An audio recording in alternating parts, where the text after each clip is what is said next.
Hello leaders, MBA करना है और ये पता ही नहीं है कि करना कैसे है, प्रोसेस क्या है, पहला स्टेप क्या है। वेल, आप बिल्कुल सही वीडियो देख रहे हैं। मेरा नाम प्रोफेसर देव है और मैं आपको एमबीए की इस जर्नी पे लेके चलता हूँ। एमबीए अगर करना है तो जो सबसे पहला स्टेप है वो है आपको एक रिटन एग्जामिनेशन लिखना पड़ेगा। ये एग्जामिनेशन कॉलेज टू कॉलेज भी हो सकता है और ये एग्जामिनेशन स्टेट टू स्टेट भी हो सकता है। और कई ऐसे एग्जामिनेशन है जो कि कॉमन एंट्रेंस टेस्ट होते हैं।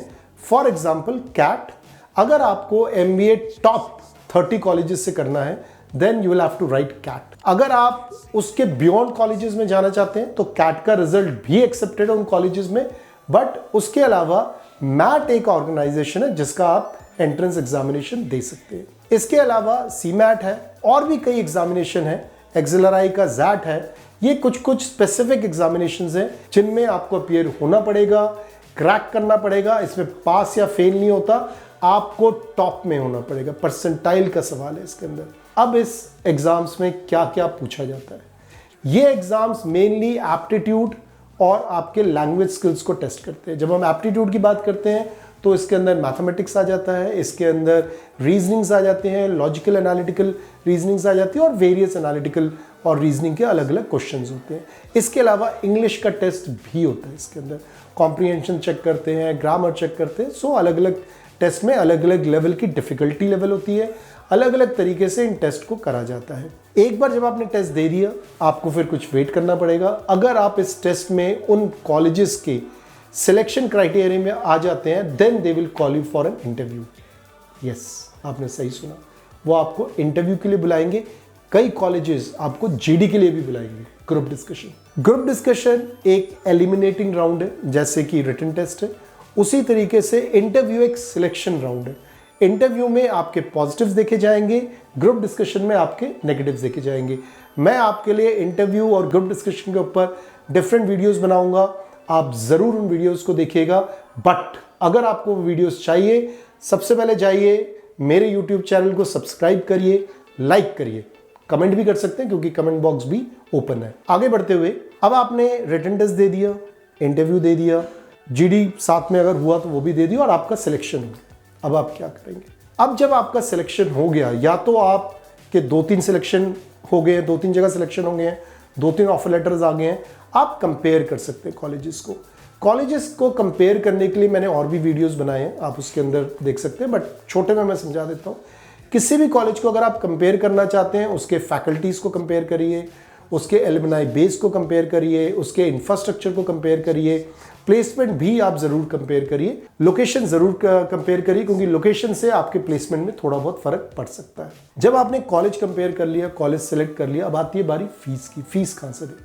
देखो, most of the time fees के लिए आपको अपने पेरेंट्स पे ही निर्भर होना पड़ेगा, आपको उनसे बात करनी पड़ेगी because they will have to shell out the money. If by any chance your parents are not able to shell out the money, in that case, yes, in that case you can even go for loan. कई states है, जैसे बिहार है, उनके जो government है उन्होंने कुछ Bihar cards बना रखे हैं, वेस्ट बंगाल है वहाँ पे कुछ ऐसे फैसिलिटीज़ दे रखे हैं जहाँ पे आप वो कार्ड्स बना के सिंपली कॉलेजेस में जा सकते हो और वो जितने के भी वो कार्ड्स होते हैं 4 लाख 7.5 लाख वो कॉलेजेस एक्सेप्ट करते हैं। वो स्टूडेंट जो लोग इन स्टेट से नहीं आते हैं, किसी और स्टेट से आते हैं, उनके लिए लोन फैसिलिटीज़ अवेलेबल हैं।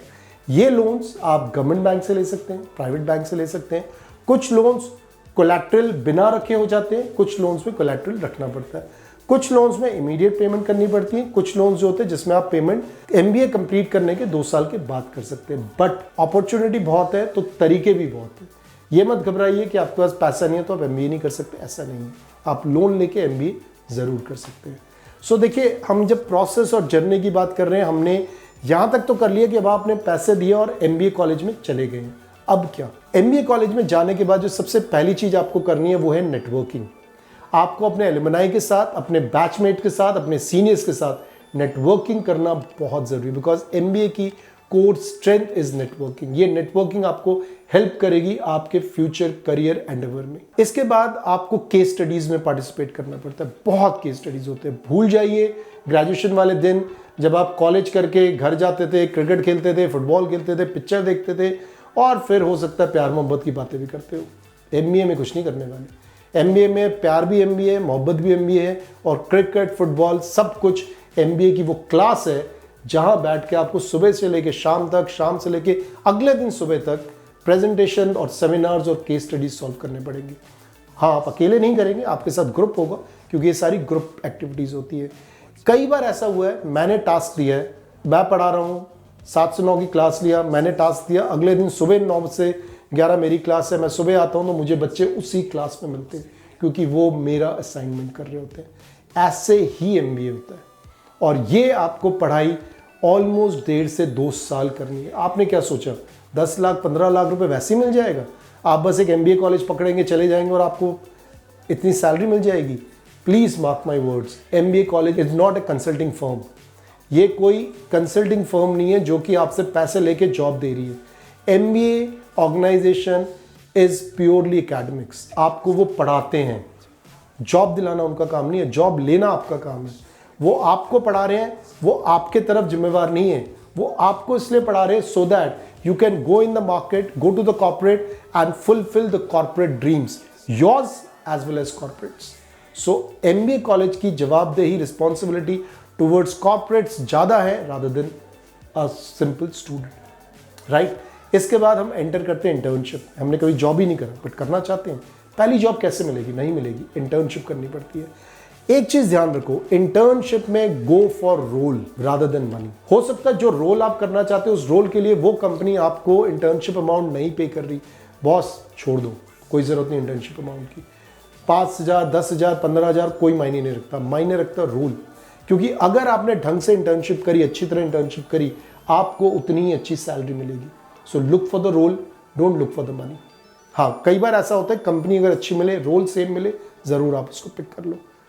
इंटर्नशिप होगी, अब क्या करना? ऑब्वियसली आपको रिज्यूमे बनाना है, आपको नेक्स्ट ईयर में स्ट्रीम सिलेक्ट करना है जो आपकी स्ट्रेंथ होगी। आपको लगता है मुझे HR करना है तो आप HR के इलेक्टिव्स लोगे, आपको लगता है फाइनेंस करना, आप फाइनेंस के इलेक्टिव्स लोगे। Depending on your skills, your strength, your interest, आपको एक स्ट्रीम चूज करना पड़ता है जिसमें मेजर और माइनर होता है। हालांकि मेरे हिसाब से बहुत ज़्यादा, मैंने जितना जानता हूँ, सुना है मैंने, जो डिग्री मिलती है उस डिग्री में MBA की ही डिग्री होगी।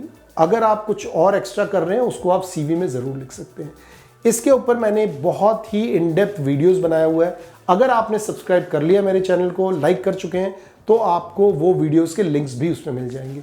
आप उन वीडियोस में जा सकते हैं, देख सकते हैं कि अगर आपको HR लेना है तो क्या स्किल्स चाहिए, मार्केटिंग लेना है तो क्या स्किल्स चाहिए। बहुत थॉरली मैंने उन वीडियोस को बनाया हुआ है। एक चीज़ मैं शायद बीच में मिस कर गया, अगर कभी भी कोई ऐसा मौका मिलता है इवेंट्स में पार्टिसिपेट करने का या इवेंट्स को ऑर्गेनाइज करने का, please go and do it. अगर आप इवेंट ऑर्गेनाइज नहीं कर रहे, इवेंट पार्टिसिपेट नहीं कर रहे, आप एक्चुअली मिस कर रहे, काफ़ी लर्निंग मिस कर रहे। बहुत कुछ सीखने को मिलता है अगर आप इवेंट में पार्टिसिपेट कर रहे हैं और उस इवेंट को ऑर्गेनाइज कर रहे हैं। आप सोचो ना, एक इवेंट जब आप करते हो, लेट्स से आप एक एनुअल इवेंट कर रहे हैं, उसमें आपको स्पॉन्सरशिप लानी है, उसमें आपको सिक्योरिटी देखना है, उसके अंदर आपको सेफ्टी देखना है, आपको पूरे इवेंट को एज एन CEO मैनेज करना है, एज ए फाइनेंस मैनेज करना है। You are actually playing a role of a finance director, CEO, marketing director, सब रोल्स आप प्ले कर रहे हैं। You must participate and organise events.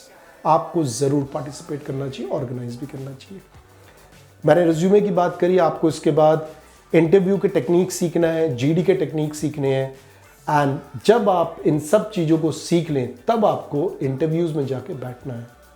पहला इंटरव्यू नहीं सिलेक्ट हुआ, don't worry, come back, learn from the mistakes, go back in the next interview, get the offer letter. अगर आपने अच्छी पढ़ाई करी है, अच्छी इंटर्नशिप करी है, अच्छे इवेंट्स करे हैं, जॉब तो मिलनी है, जॉब में कोई प्रॉब्लम नहीं होगी, ज़रूर मिलेगी।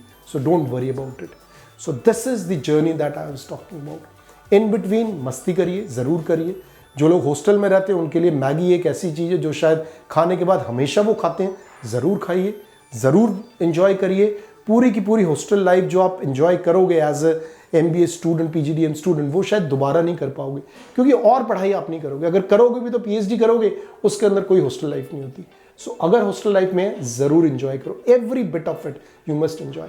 Last but not the least, जो थोड़े से एकेडमिक जो स्टूडेंट्स होते हैं उनके लिए ज़रूरी है, you must go and visit your library. आपको लाइब्रेरी जाना चाहिए, रिसर्च बुक पकड़नी चाहिए, बुक्स लेनी चाहिए, रिसर्च करना चाहिए। जब आप केस स्टडीज़ वगैरह करेंगे तब आपको बहुत ज़्यादा रिसर्च करना पड़ेगा, और यही रिसर्च होगा जो आपको इन डेप्थ नॉलेज देगी कॉर्पोरेट वर्ल्ड की, और ये नॉलेज आपको हेल्प करेगी 10 से 15, 15 से 20, 20 से 25 लाख के पैकेजेस में जाने के लिए। So this is it students, I try to cover the entire perspective of MBA, कैसे शुरू करें और कैसे आप अंत कर सकते हैं with a wonderful package. Thank you students.